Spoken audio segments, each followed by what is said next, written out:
Politics is poker, and Washington never runs out of bluffers. But every few years, someone walks in, calls the bet, and forces the whole table to show their cards. That's what happened this fall. The shutdown wasn't just a budget fight, it was a test of leverage, credibility, and how far illusion can stretch before reality snaps it back. Chuck Schumer thought he had the perfect setup, a government shutdown in which time outrage and public sympathy would all flow his way. He believed Trump, boxed in by headlines and polls, would be forced to concede just to get federal workers paid. It was classic DC logic, the kind that mistakes noise for power. And for the first few days, it looked like that logic might hold. Cable panels sang in unison about Republican dysfunction, hashtags bloomed, government websites froze under funding lapse, banners. The optics machine was humming, but optics have a shelf life. Behind the curtain, something else was happening, something most of the city couldn't see, because they'd forgotten how Trump operates. He doesn't trade punches inside the same frame. He waits for you to define the game, then quietly replaces the board while you're still talking. Schumer's gambit was simple. Force a funding bill loaded with hundreds of billions in insurance company subsidies under the banner of healthcare for the people. Republicans reject it, Democrats accuse them of cruelty, the shutdown drags on, the polls tilt, and eventually pressure breaks the White House. The script wrote itself, except Trump read it early and tore it up. While Schumer's caucus paraded compassion in front of cameras, Trump's team studied the fine print. Those subsidies didn't guarantee lower premiums, they didn't expand coverage. They didn't even plug the fraud holes bleeding billions out of Medicaid. They were corporate welfare in moral wrapping paper. So Trump waited, let every Democrat publicly endorse the package, let the media amplify the Republicans' hate healthcare refrain, and then one morning, he detonated the illusion. On Truth Social, he posted the pivot that flipped the entire conversation. If we're going to spend hundreds of billions on healthcare, let's stop giving it to insurance corporations. Let's give it directly to the American people. 10 words that turned defense into offense. Within hours, cable producers scrambled. Democrats, suddenly the defenders of corporate subsidies, were stuck explaining why it was better to route aid through CEOs than citizens. Progressive talking heads fumbled for new sound bites. The White House, which had been accused of cruelty, now looked populist. Trump had taken the rhetorical ground that used to belong to the left, trust the people, and welded it to conservative mechanics. For years, Democrats owned compassion but outsourced execution. Trump inverted it. Pragmatic compassion, results over ritual. And that inversion didn't just neutralize the shutdown, it reframed the entire political axis. Because beneath the noise, this wasn't a fight about healthcare or even about government funding. It was a referendum on who gets to decide what help looks like. Washington thinks in systems. Trump thinks in transactions. Systems preserve themselves. Transactions demand proof. He offered proof. Direct deposits instead of bureaucracy. Control in the hands of patients instead of paper pushers. It wasn't new ideology, it was applied leverage. By the end of that week, polls shifted. For the first time in decades, more voters blamed Democrats for a shutdown than Republicans. CNN's own numbers, reluctantly aired, showed the swing. It wasn't about loyalty to Trump, it was fatigue with the game. People were tired of being collateral damage in someone else's negotiation. Schumer kept talking, Trump kept moving. And while Washington obsessed over optics, America started noticing outcomes. Markets steadied, the dollar firmed. Even moderate Democrats in swing states began whispering that maybe, just maybe, the shutdown wasn't worth defending. That's how bluffs collapse, slowly at first, then all at once. Meanwhile, 1,000 miles away, another illusion was crumbling, louder, faster, with more champagne still in the glasses. New York, the supposed laboratory of progressive governance, had elected its newest icon, Zoran Mandani, the self-styled socialist who promised to turn the city into a model of equity and justice. The celebration barely lasted a weekend before reality sobered up. Within 72 hours, Mandani was photographed boarding a private jet to a luxury resort in Puerto Rico, attending a progressive leadership retreat funded by the same donors he had spent months condemning. The man who preached austerity for the rich was sipping cocktails with them before the election confetti was even vacuumed off Times Square. Then came the appointments. His transition team, heralded as historic and diverse, turned out to be a recycle bin of career operatives from the Bloomberg and de Blasio years, the very establishment he'd sworn to dismantle. Within a week, New Yorkers who had voted for change realized they'd bought the same product in a new box.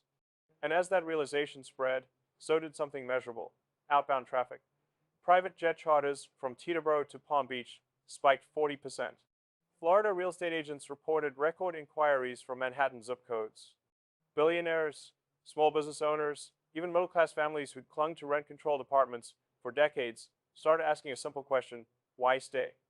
You can't tax loyalty. You can only rent it for a while. Florida, meanwhile, was ready. Low taxes, open schools, functional governance. It had become the anti-New York long before Mamdani took office. Now it was the escape hatch. Developers down south called it the second wave. They were buying up waterfront property ahead of the exodus, betting on panic. Economists will write papers about it. But the math was simple. New York's progressive experiment depended on a shrinking pool of taxpayers funding an expanding list of entitlements. Every new promise accelerated the math problem. When you raise costs and lower confidence, capital flees first, quietly, then visibly. Mamdani blamed reactionary media. But you can't PR your way out of empty office towers. You can't hashtag your way through a $14 billion revenue shortfall. What began as a moral crusade devolved into a fiscal implosion. The pattern was older than he was. Promise the world, punish productivity, watch the lights dim. If Schumer's Washington was poker, Mamdani's New York was Jenga. Each new ideological block pulled from the tower made the wobble worse. And when the final piece slipped, when faith and competence collapsed, the whole model came down. Both men in different arenas made the same mistake. They confused control with competence.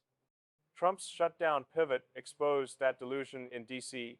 Mamdani's governance collapse exposed it on the ground, one on a national stage, one in a city that still believes it's the center of the universe. Both learned that power built on illusion erodes the moment someone asks for receipts. That's where America is right now, in a receipts era. Theories are bankrupt. Promises are audited in real time. Technology makes hypocrisy visible faster than spin can cover it. The voters who once ignored the fine print now scroll it on their phones. Trump understood that long before his opponents did. His entire brand of politics is rooted in direct perception. He doesn't sell policy papers. He sells outcomes you can feel. Gas prices drop, flights run on time, grocery bills steady, that's his language. And for a working class voter deciding between rent and groceries, that language translates louder than any op-ed. That's why his Truth Social post hit like an economic sermon. It wasn't policy jargon, it was a promise of control returning to ordinary hands. You know how to spend your money better than Washington does. It's populism distilled to a sentence.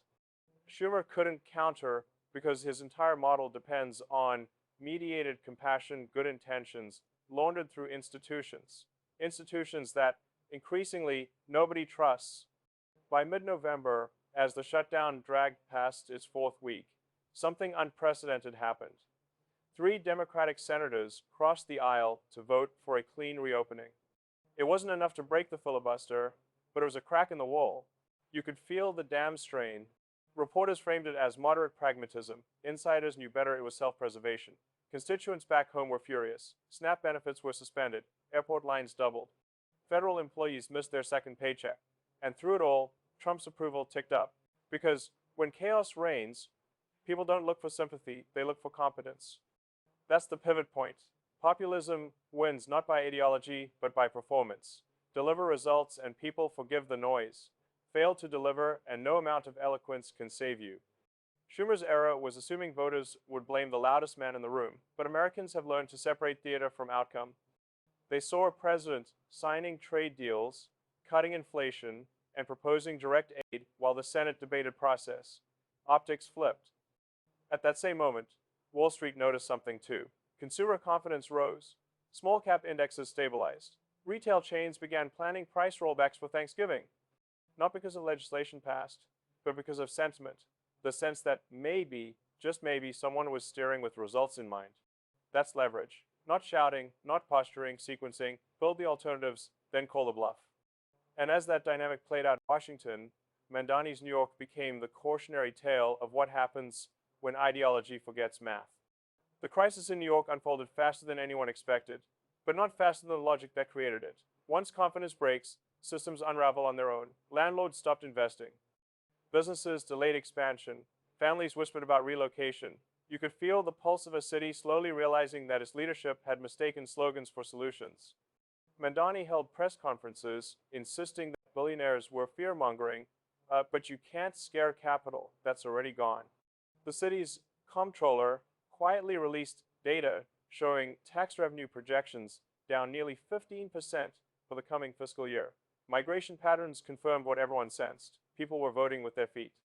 The loudest applause lines of his campaign, "Make the rich pay their fair share," now sounded like warnings. The rich had left the room. And here's the irony.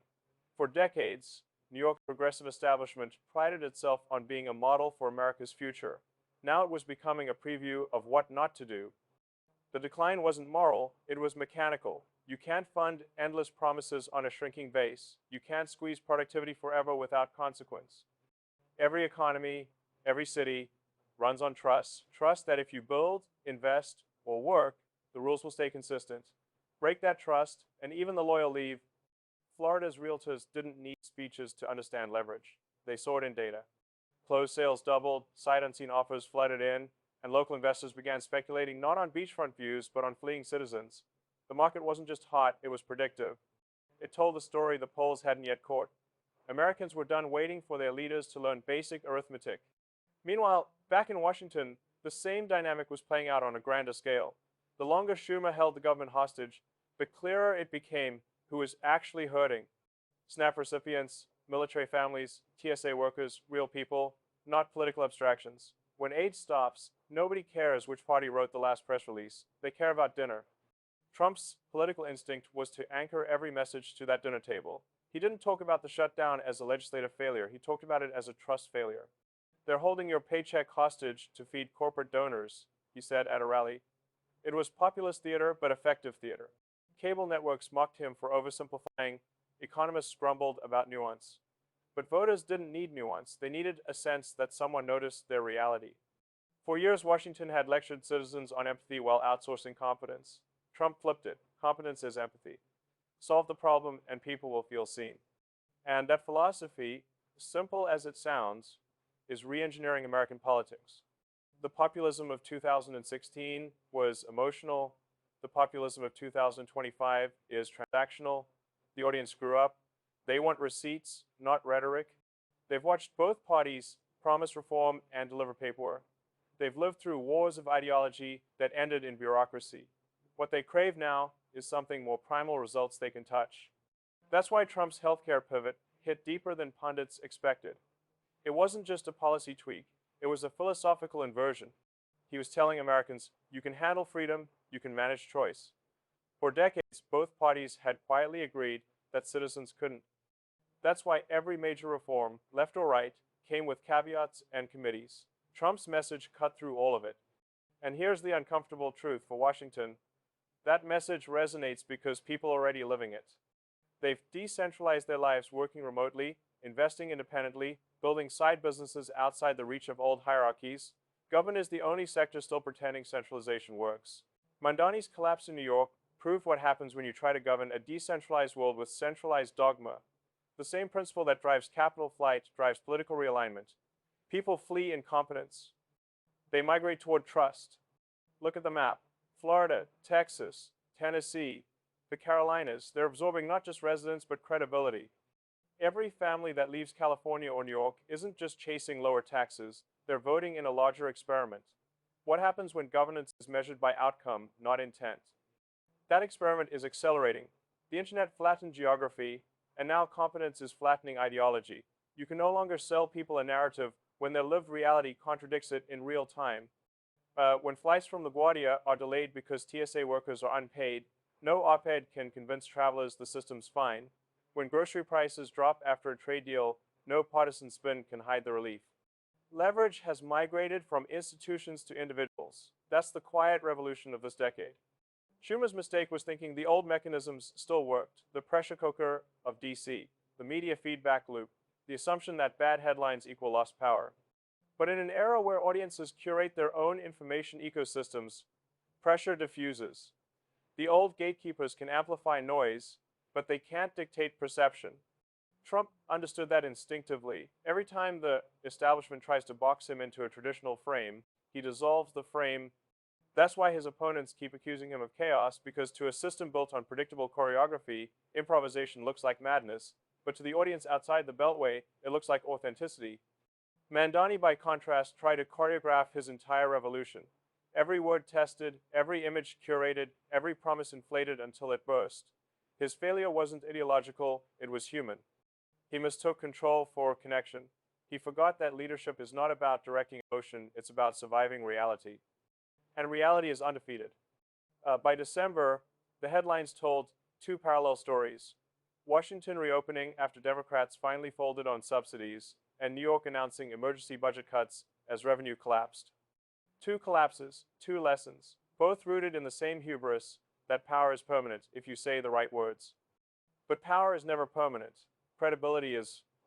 That's why in the weeks following the shutdown, Trump's approval rose not just among Republicans, but among independents who'd sworn off politics altogether. They weren't endorsing personality, they were rewarding performance. They saw a man who, however flawed, delivered something measurable: stability, falling prices, visible leadership.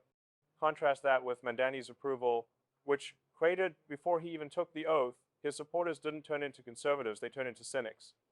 Once you feel betrayed by an ideology, you rarely join the opposite side. You just stop believing altogether. And cynicism is far deadlier to movements than opposition. That's the silent epidemic in modern politics. Disillusionment masquerading as apathy. People aren't disengaged because they don't care. They're disengaged because they've stopped expecting competence. Every scandal, every broken promise reinforces the same message: don't trust anyone who says they can fix it. Trump, ironically, thrives in that environment because he doesn't promise perfection, he promises disruption.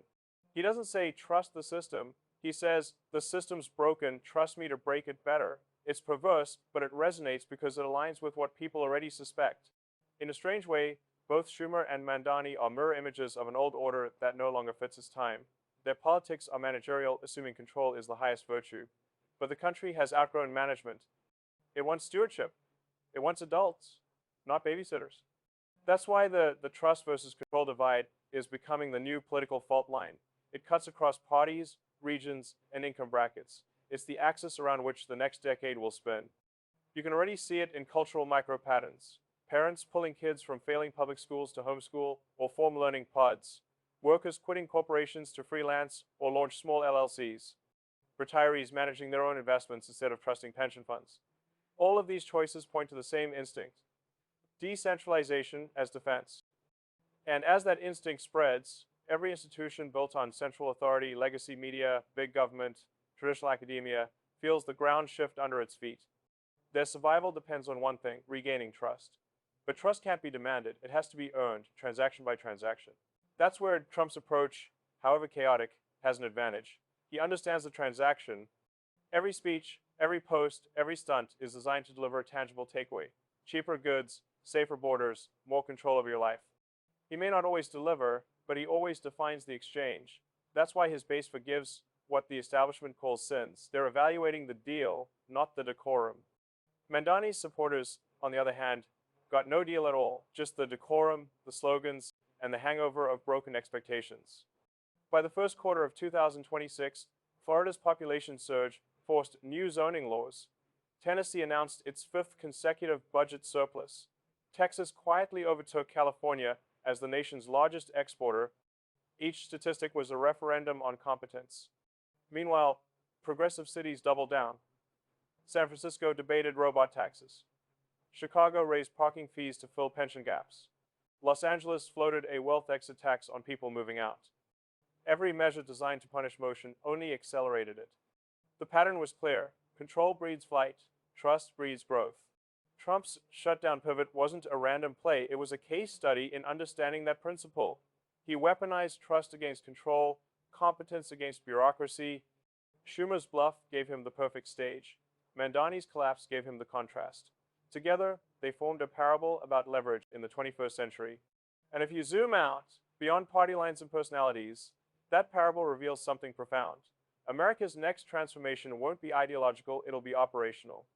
The real revolution is managerial competence. It's no longer about left versus right. It's about systems that work versus systems that perform. About leaders who deliver versus leaders who narrate. That's the thread tying all of this together, from Beijing's trade retreat to Schumer's shutdown loss to New York's fiscal implosion. The world is rewarding those who execute and punishing those who pretend. Competence is the last ideology left standing. Everything else is turned into costume. The modern voter doesn't care what label you wear. They care whether you can keep the lights on. That's what the elites in Washington and Manhattan keep misunderstanding. They think America's polarization is about morality. It isn't. It's about management. The culture war is just the marketing department of a deeper crisis, failure of administration. That's why when Trump turns every policy fight into a question of results, it hits like a shockwave. It cuts through moral fog. You can hate him, you can mock him, but you can't ignore the receipts.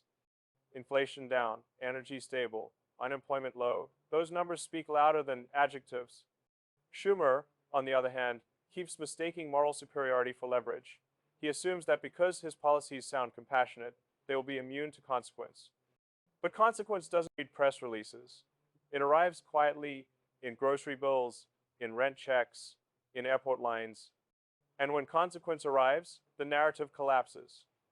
The same pattern repeats across every blue stronghold that mistook virtue for viability. San Francisco once preached utopia and now battles open-air collapse. Chicago spent decades blaming history until history stopped listening. New York, the financial heart of the world, is bleeding capital to states once dismissed as provincial. This is the new migration map, not red versus blue, but competent versus collapsing. Trump saw it early because he lives off consequence. His entire life has been a cycle of boom, bust, and rebound. He understands that people forgive chaos if it produces momentum. They only revolt when stagnation sets in. That's why he leans into noise as kinetic camouflage. As long as something's moving, people believe something's happening. Schumer's shutdown was the opposite, motionless theater, a standoff mistaken for a strategy. Weeks of speeches, none of which paid a single worker's rent. Even sympathetic voters began to ask the unaskable, who's actually helping me? That's the most dangerous question in politics because once it's asked, it doesn't stop. Trump's answer was simple. I am, not because I care more, but because I act faster. That's populism stripped of poetry. And it works because speed is the new compassion. In an era where news cycles reset every hour, patience feels like cruelty. People measure leadership in response time. Did you fix it? Did you show up? Did something change? Schumer gave them explanation. Trump gave them movement. Mandani gave them excuses. Only one of those translates into trust. Meanwhile, economists who used to write off Trump's chaotic populism as fiscal fantasy started publishing uncomfortable data. Consumer sentiment was rising despite partisan gridlock. Supply chains were stabilizing as Southeast Asia realigned under new trade deals. American manufacturers were quietly expanding production in regions that DC had written off as rust. That's not coincidence. That's policy by sequencing do the deals abroad that lower domestic pressure, then turn domestic fights into moral audits of your opponents. That's the difference between leverage and ideology. One uses timing, the other uses hashtags. By the time Schumer realized what was happening, the narrative had flipped. He'd gone from holding the government hostage to being held hostage by his own narrative. Every additional day of shutdown made him look smaller, not stronger. His own moderates began to defect, whispering that the populist optics were killing them back home. The irony? Schumer had spent decades crafting the image of a street-smart operator from Brooklyn. But politics evolved, and he didn't. The new game isn't about who yells the loudest, it's about who anticipates the algorithm. Trump does, Schumer doesn't. At the same time, New York's unraveling continued in slow motion. The very media outlets that once hailed Mandani's victory began reporting on the fallout. Crime upticks, tax revenue plunges, infrastructure budgets frozen, the New Deal for a New York slogan already mocked in late-night monologues. Every interview he gave sounded like déjà vu, every failed mayor of a progressive city blaming invisible forces instead of visible incompetence. And yet buried inside that collapse is the next American migration story, the rebirth of localism. When people leave failed cities, they don't just change zip codes, they change philosophies. They rebuild communities from the ground up, guided by the opposite of what failed them: accountability, efficiency, trust. Towns in Florida, Texas, and Tennessee are now laboratories of that shift. City councils filled with former New Yorkers, former Californians, refugees of mismanagement turning into apostles of pragmatism. In a way, the American frontier is reopening not geographically, but administratively. Every new local charter, every small business grant, every citizen-led co-op is an act of secession from bureaucratic decay. And that terrifies the establishment, because decentralization means irrelevance. For a century, America's ruling class thrived on concentration of wealth, of narrative, of permission. They built systems that made the citizen a dependent variable. But technology, mobility, and sheer frustration are rewriting that equation. People no longer need approval to act. They need only proof that action works. That's why Trump's version of populism feels different from the old strain of grievance politics. It isn't about demanding equality, it's about reclaiming agency. His voters aren't asking Washington to fix everything, they're asking it to stop breaking what already works. Schumer's shutdown exposed how tone-deaf the old guard has become. To them, leverage means control. To Trump, leverage means freedom, create conditions where your opponent can't act without contradicting himself. It's not moral superiority, it's strategic inevitability. And when that inevitability plays out in real time, when Democrats find themselves defending billion-dollar insurers while claiming to fight corporate greed, the audience sees through the mask. That's not politics. That's revelation. Mandani's fall adds the human dimension to that revelation. He believed sincerity could replace skill. He thought passion was enough to govern a city of 8 million. But governance isn't a poetry slam. It's logistics. Trash pickup, zoning, police coverage, budget audits, the boring stuff that separates fantasy from function. In the end, both Schumer and Mandani made the same fatal error. They treated governing like storytelling. They forgot that stories end, but systems have to run tomorrow morning. Trump, for all his flaws, never forgets tomorrow morning. That's why he thrives in crisis, because crisis resets the scoreboard every day. By early winter, analysts were already calling the shutdown a strategic humiliation for Senate Democrats. Markets treated it as background noise. The crisis that was supposed to cripple Trump barely dented him. His opponents had mistaken outrage for outcome. Meanwhile, Florida's housing market broke records. Construction crews worked overnight. Governors from red states held quiet summits about infrastructure and supply chain cooperation. Without fanfare, a parallel America was forming, one run less by ideology and more by output. You could almost chart the country's future like a spreadsheet. Confidence compounding in one column, collapse accruing interest in another. And the moral of that spreadsheet is brutal but honest. The side that delivers wins, regardless of its manners. That's the lesson both parties are relearning in real time. The left forgot that compassion without competence is cruelty. The right once forgot that order without empathy is tyranny. But the emerging populism of the 2020 seconds is fusing the two, empathy measured in efficiency. Trump didn't invent that fusion, he recognized it. He wrote it the way a surfer rides a wave he didn't create but knows how to balance on. That's what leverage really is. Balance with timing. Schumer blinked, Mandani fell, Trump adjusted, and America, restless and skeptical, kept moving toward the side that still believes results matter more than rhetoric. The poker game continues, but the deck is changing. Closing the quiet reversal. And so, as the headlines fade and the noise dies down, what remains is the quiet arithmetic of consequence. For all the chaos, for all the shouting, the system still obeys one unbreakable rule. Leverage belongs to those who keep their promises. Trump didn't rewrite the laws of politics. He reminded the country that politics, stripped of illusion, is logistics. Schumer learned that you can't bluff hunger. People notice when dinner doesn't arrive. Mandani learned that you can't Photoshop prosperity. People notice when the streets go dark.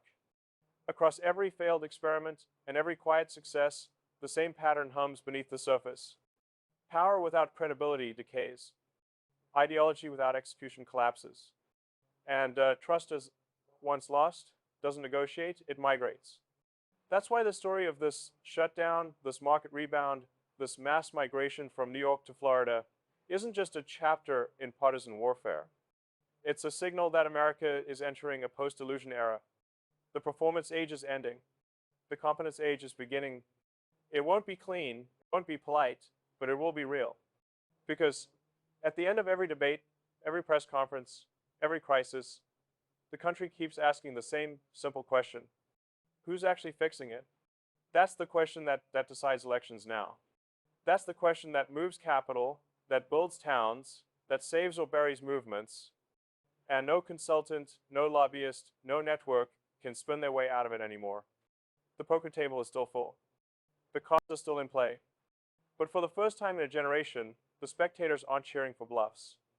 They're watching for proof. And when the dust clears after the shutdowns, after the markets, after the speeches, there will only be two kinds of leaders left standing. Those who can deliver and those who can explain why they didn't. That's the leverage that lasts. That's the story that outlives the news cycle.